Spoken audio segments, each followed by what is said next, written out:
The stand-in playing Donald Trump for Kamala Harris during her debate prep was an expert on Donald Trump's debate tactics, borrowed, if you might say, from Hillary Clinton.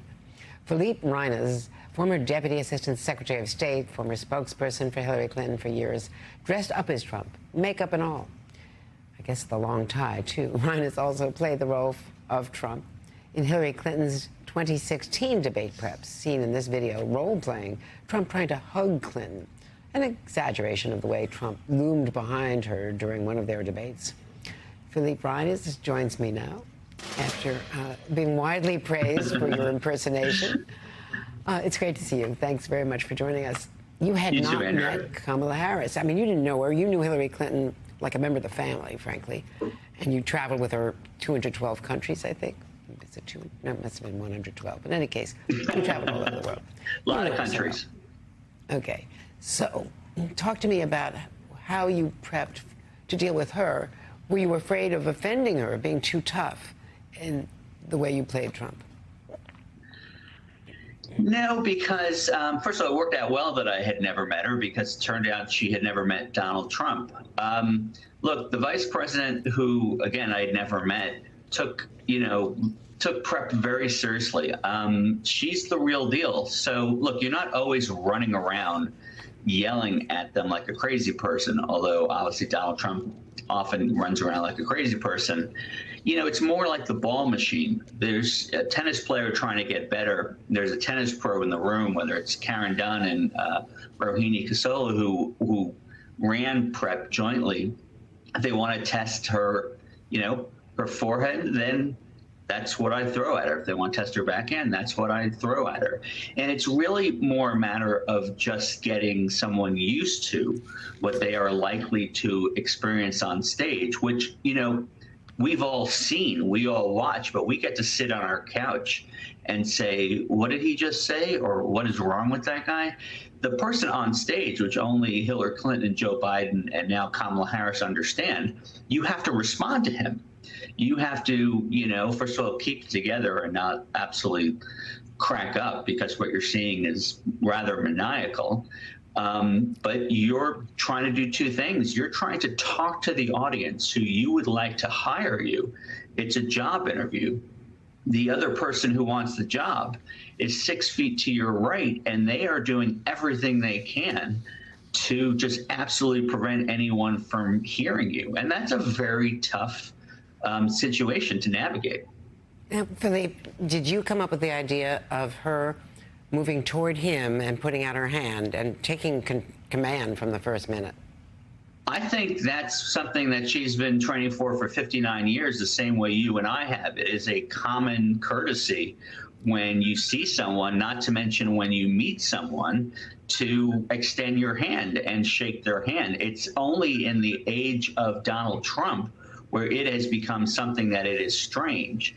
You would never say, oh my God, Barack Obama and Mitt Romney shook hands, or George Bush and John Kerry. It has been because of this person and his behavior. It was going back to the Access Hollywood weekend and debate, where Hillary basically said, I'm not shaking that guy's hand. This is not okay. This is not on the up and up. The vice president very humanely and normally went over and shook his hand. He never would have occurred to it. And, if you watch the last seconds of it, there was an overhead shot of the two of them, and he scurried off stage. Let me ask you about this, because we, kind of as debate veterans, we were all watching for a moment where she would try to trigger him. And here's the one that I picked. Take a look. And I'm going to actually do something really unusual, and I'm going to invite you to attend one of Donald Trump's rallies, because it's a really interesting thing to watch. You will see during the course of his rallies, he talks about fictional characters like Hannibal Lecter. He will talk about windmills cause cancer. And what you will also notice is that people start leaving his rallies early out of exhaustion and boredom. And it seemed to me he went off message right after that. But what is his message? His message is anger. If he had a message, then he could have said to her. Was that your game plan? Was that your game plan? It's not a game plan. I mean, again, I think it goes back to someone watching him and saying, come on, pal. I mean, look, let's remember how this started. Was the vice president saying, if you have something to say about me, say it to my face. And he said none of that. And she very much wanted to call him out. The man lies all the time. He lied after the debate, saying that there were 3 polls that, showed that I won 96%, 86%, 200%. And this is all a matter of telling him that people know the truth. And look, there's nothing that's requiring him to respond like a toddler. He could have said, well, Vice President, you are welcome at any moment to come and stand on stage with me and debate in front of my rally. Instead, he goes on this diatribe. And it's another thing to, maybe 10 minutes in to get annoyed. But, you're talking about 75 minutes in, and he's still getting annoyed at the little things because he has nothing to say. And talking, he will attack her all the time about needing a teleprompter and word salad and not doing interviews. I'm telling you, that guy needs more practice on a teleprompter and talking to people who are asking him hard questions, not with Matt Gaetz and Tulsi Gabbard, who are just telling him way to go. And look, lastly, I would say, as you mentioned, I wouldn't say expert, but I did do this 8 years ago. And look, I've aged 9 years over that time. The aging issue with him is very pronounced. And I spoke to Bob Bauer, who played the same role for Joe Biden. And his language has become very problematic, very choppy, losing track of his thoughts.